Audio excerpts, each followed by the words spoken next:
과연 도대체 자소서로 뭘 보느냐의 문제죠. 사람들은 지금 자소서로 뭘 보려고 하느냐. 잠시만요.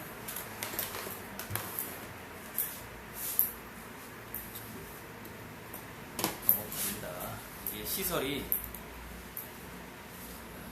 자소서로 과연 뭘 볼 것이냐. 여기 간단하게 보면은 여기서는 최근에 취업준비생의 이게 이제 그 신문에 정리된 겁니다. 기업 취업준비생의 자소서는 창의적 기안을 보거나 전략 기획을 보는 글이다. 이게 이제 기업 자소서의 정리인데 국제중이라든가 특목고라든가 대학 자소서도 마찬가지입니다. 마찬가지예요. 자, 그럼 기업에서는 인문, 독서, 역사, 직무에 관련된 에세이를 시험을 봅니다. 기업에서는. 근데 특목고라든가 대학교는 어떤 에세이를 시험 보느냐? 똑같아요. 인문, 독서, 역사, 직무 에세이가 뭘로 바뀔까요? 공부 에세이로 바뀌는 겁니다. 직무 에세이가. 마찬가지예요. 그러면은 왜 Y 기업에 취직할 때의 그 자소서의 방식이 왜 대학하고 특목고하고 국제중에게까지 이렇게 순차적으로 비슷한 방식이 내려갈까요?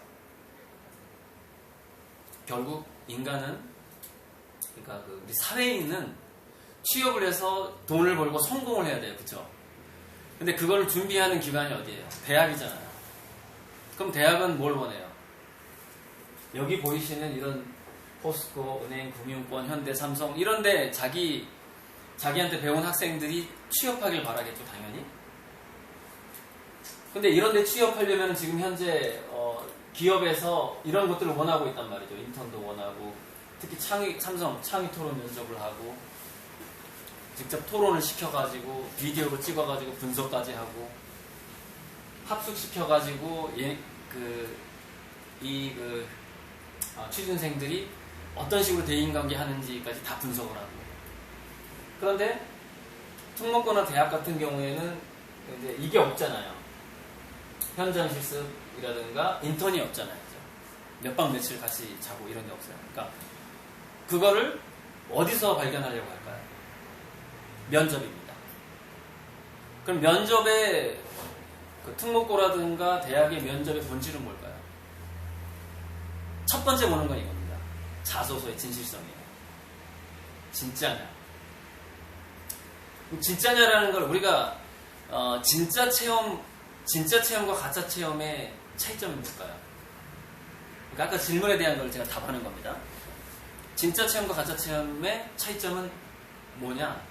진짜 체험은 디테일이 살아있다예요. 가짜 체험은 뭐예요? 요약 정리되어 있다라는 것이죠. 그럼 면접에서 물어보는 건 뭐예요? 얘가 자소서에서 뭔가를 자기 공부한, 나는 이렇게 해서 이 성적을 올렸다, 나는 이러는 동아리를 해서 동아리를 만든 이유가 뭐고 어떤 활동을 했다, 이런 얘기를 쭉 쓸 거 아닙니까? 무슨 학교에서 허락한 무슨 대회에 나가서 무슨 상을 받았다, 무슨 체험을 했다. 그럼 그게 진짜 체험인지 그게 진짜 동기인지 물어보겠죠. 그래가지고 지속적으로 그 자소서에 나와 있는 문구에서 디테일하게 물어보기 시작합니다. 이게 그냥 심플하게 면접이에요. 디테일하게 물어본다. 디테일이 있으면 진짜고 디테일이 없으면 가짜니까. 이게 핵심입니다. 그러면 제가 자소서를 봐주게 되면 일단 조작은 하지 않습니다. 어떤 자소서 봐주는 전문가는 아니에요. 그냥 아는 사람 거만 봐주는 거예요. 자소서 봐주는 걸로 돈을 벌 수도 있겠지만, 저는 향후에 자소서 봐주는 지금 업체가 엄청나게 생겨서 돈을 벌고 있는데, 저는 5년 내에 다 사라질 거라고 보고 있습니다. 무슨 얘기일까요? 5년쯤 지나면 예전에 과거 시험처럼 현장에서 직접 손으로 쓰게 합니다. 그래서 여러분들의 자녀가 현재 초등학생이라면 손으로 자소서를 쓸 거를 대비를 해야 돼요. 반드시 현장에서 쓰게 할 거니까. 왜 그러냐면은 자소서 자체가 이렇게 자소서를 봐준 업체가 너무 많고 이런 거 대학에서 되게 싫어해요. 그러면 뭘 연구하냐? 어떻게 누군가가 봐주지 않은 자소서를 우리가 어떻게 받아볼 수 있을까를 연구하겠죠. 현장에서 직접 쓰게 하는 수밖에 없는 거죠. 그거를 준비를 하셔야 되고요. 자, 그리고 이제 이건 이제 기업에 관련되는 거였고 제가 좀 많아요. 내용이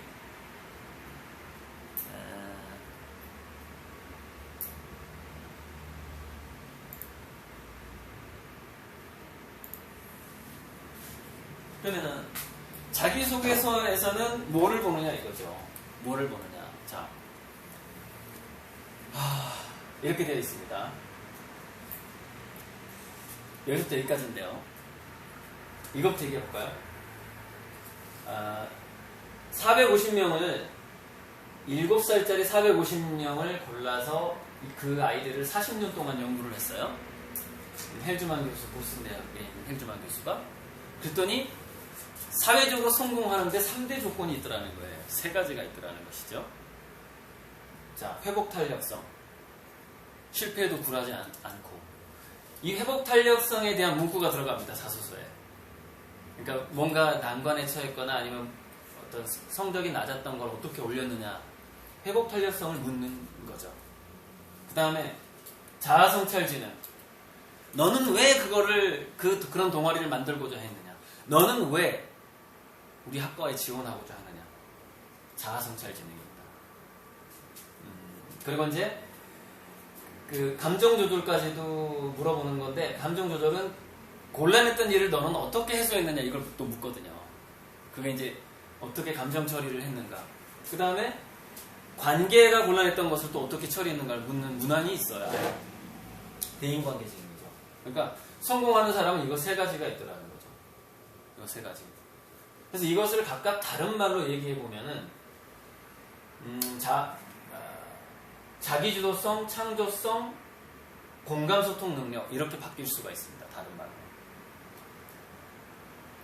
자아성찰 지능이 어떻게 창조성하고 연결이 되냐면 이거는 자아성찰 지능이 몰입 능력이기 때문에 그래요. 몰입해서 창조성이 나옵니다. 몰입을 하면은 영감이 자기한테 찾아오거든요. 그래서 몰입과 자아성찰 지능하고 창조성이 연결이 되고, 그러면 기업에서 대학에서 결국 원하는 건 뭐냐 이거예요.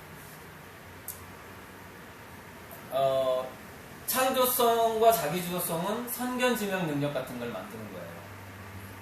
그리고 전략기획 능력을 만들죠. 아이디어를 어떻게 좋은 아이디어를 낼 수 있는가 이런 것들. 좋은 아이디어라는 것은 미래를 조금 더 내다보는 능력이 있어야만이 나오는 겁니다. 그 다음에 감수성과 공감 소통 능력은 뭐예요? 대인관계 능력. 이 아이는 함께 성공하려고 하느냐, 자기 혼자 잘나는 게 아니라 누군가와 함께 성공하려고 하느냐, 이걸 보는 거. 이게 기본이에요. 기초 연구에서 성공할 만한 애를 뽑는다라는 거예요. 기본적으로 대학은 대학이든 국제중이든 어디든 성공할 만한 애를 뽑아요. 그래서 자소서에서 이 3가지를 봐요. KSA라고 해요. 자기소개서의 핵심 적으세요. KSA. Knowledge. 지식과 함께 겸비된, 지식이 기반이 된 창의성을 봅니다. 창의성은 기본적으로, 그러니까 이거는 뭐냐면은 석박사급의 창의성하고 특목고나 대학을 가려고 하는 애들의 창의성은 달라요. 대학까지는 아직 학습기에 있어요, 얘네들이. 그래서 난리지를 보는 거예요. 어느 정도 지식이 쌓이지 않으면 창의성이 안 나오니까. 그래서 지식에 관련된 질문도 던집니다. 너 이만큼 알고 있니? 이걸 항상 물어본단 말이죠. 근데 석박사급은 이제 이미 알고 있는 거에서 어떻게 그걸 융합하고 거기서 그 틈새를 찾느냐, 틈새에서 어떤 새로운 아이디어를 찾느냐, 이제 그 싸움이죠. knowledge, 그 다음에 스킬. 이거는 전공과 관련된 경험이라고 해석할 수가 있어요. 전공 경험. 그러니까 그럼 이 스킬을 물을 때 먼저 묻는 게 이거겠죠? 너는 왜 우리 과에 지원하려고 하는데? 너는 왜 우리 학교에 오려고 하는데? 이걸 물어보겠죠. 그래서 우리 학교에 와서 뭘 하려고 하는데, 뭘 더 배우려고 하는데, 이런 게 다 스킬에 대한 질문입니다. 넌 뭘 더 경험하려고 하는데, 이런 질문을 하게 되는 거죠. 그 다음에 attitude. 이거는 이제 어떻게 역경을 극복했고, 대인관계 문제를 해결해왔고, 이런 거를 자소서에 쓰게 하기도 하지만, 면접 시간에 어떤 한 가지 예를 들어서 설명해 보시오라고 하기도 하고요. 또 하나는 과거의 어떤 역사적인 사건을 먼저 제시한 다음에 그걸 해석하라고 합니다. 거기에서 어떻게 생각하니 이렇게 물어보는 거예요. 그럼 그 생각 자체가 애티튜드가 되는 거죠. 그 사람의 인성과 태도가 되는 거죠. 근데 그 과거의 역사적인 사건으로 애티튜드를 물어볼 때는 동시에 난리지까지 물어보게 되는 거예요. 왜 그 난리지가 없으면 자기 자신의 애티튜드를 설명할 수조차 없는 거죠. 어쨌건 이 세 가지를 다 물어보게 된다는 거예요. 기본적으로. 그래서 이건 자기소개서는 입학사정관제 3S하고도 같은 거죠. 자, 먼저 그 아이만의 이야기가 창조적인가, 크리에이티비티한가. 그 다음에 그 아이의 경험이 장소에 따라서, 범위에 따라서 잘 적용되고 있는가예요. 스케일이, 포커싱이 잘 되고 있는가. 그러니까 여기서 이것도 하나의 독창성이라고 볼 수 있는데, 이렇게 자기 교실 내에서의 체험일 수도 있고, 인터넷으로 그 세계의 친구들과의 체험일 수도 있고, 그 스케일은 각각 다르지만은 스케일이 다르다고 해서 점수가 달라지는 건 아니에요. 그래서 자기 형제들 간의 그 어떤 갈등에 대해서 자기가 뭔가를 썼다고 해도 스케일은 좀 작죠. 가정 내에 있는 스케일이죠. 그런데 거기에서 어떻게 더 어떤 면밀하게 디테일하게 그 일들을 해석을 하고 어떻게 어떤 단계나 어떤 방법으로 해결해 나가는가, 이런 게 이제 스케일 플렉서빌리티라고 볼 수 있고, 심퍼티, 그러니까 얼마만큼 공감을 이끌어낼 수 있는가예요. 그 아이가 공감을 이끌어낸다는 것은 결국에는 애티튜드이고 인성이고 함께 성공하고자 하는 거고, 쉽게 말하자면 착한 거고 봉사정신이 있는 거죠. 그게 이제 심퍼티죠. 이것을 다른 말로 하면 이게 다 같은 말이거든요. 근데 크리에이티브는 창의성 꼭 나오죠. 크리에이티비티는 꼭 나오고, 세계 교육의 흐름입니다. 이건 컨버전스. 모든 해결책은 이 통섭을 통해서 해결을 하게 됩니다. 통섭을 통해서. 그래서 그 아이는 어떤 방식의 통섭을 해왔는가를 보게 되죠. 그리고 면접을 물어보게 됩니다. 컨버전스. 그러면 캐릭터는 아까 애티튜드나 심퍼티를, 그러니까 캐릭터, 심퍼티, 애티튜드 같은 뜻이죠. 이런 식으로 하는데, 자, 이 밑으로 내려가 볼까요?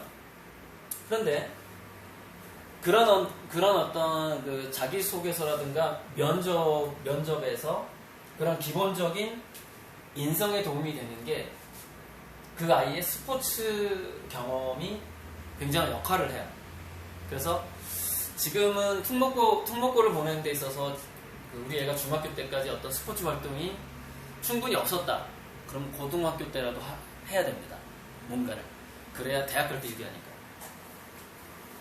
스포츠를 통해서 이 세 가지를 배울 수가 있기 때문에 사람에 대한 판단력, 포지션 능력, 즉 적재적소에 자기가 배치될 수 있는 능력, 패스, 선택 능력인데, 이 공을 내가 받아야 되느냐, 내가 골인을 해야 되느냐, 내가 양보해야 되느냐, 이런 거. 축구로 얘기하자면 그런 것들을 배우게 되는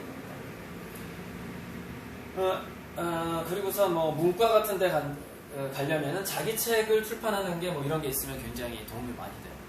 나중에 뭐 문과든 이과든 간에. 자, 결국 그래서 이런 흐름을 통해서 또 하나 보고자 하는 것, 결국에 보고자 하는 건 뭐예요? 창조력이에요. 그 아이의 창조력이 있는 거예요. 그래서 이거 6가지를 또 묻게 됩니다. 근데 이 6가지가 면접을 통해서, 자소서를 통해서 다 드러나게 돼요. 이거를 간파하고자 하는 거죠. 뭐냐면은 이거 지적 환경하고 동기부여는 뭐죠? 이거 같은 경우에는 그 부모의 마인드를 간파하려고 노력합니다. 그리고 간파가 저절로 돼버려요. 그 엄마 아빠가 어떻게 그 아이를 키우고 밥상에서 어떤 이야기를 나눴고, 엄마 아빠가 TV를 보면서 무슨 얘기를 했고, 이런 것들이 그 문화력하고 지지력, 동기부여력에서 나오게 됩니다. 동기부여력은 부모가 많이 간섭할수록 동기부여력은 떨어지게 돼요. 떨어지게 되는데, 그러니까 얼마만큼 자발적이고 자기주도적이냐가 판단이 되는데, 이 동기부여, 지지력, 동기부여에 관해서 세계은행 총재 김용 씨가 했던 말이 있어요. 너무나 잘 보인다는 거예요. 눈동자에서. 입학사정관에 들어가 보면 눈동자만 딱 보면은 자기주도성이 얼마나 있는지가 그냥 너무 잘 보인다는 거예요. 3초 내 판단이 끝날 정도로. 동기부여 능력하고 의지력이 굉장히 쉽게 눈에 띕니다. 그다음 지적 자산, 이거 난리지 같은 거죠. 문화도 난리지 같은 거겠죠. 그다음에 불확실성에 대한 포용력은 창의력입니다. 창의력이고 통섭력, 이것도 역시 문제 해결 능력이죠. 컨버전스의 능력이죠. 다 이렇게 연관되어 있어요. 말만 조금씩 다를 뿐이에요. 자, 이렇게 해서 일단 끊고요.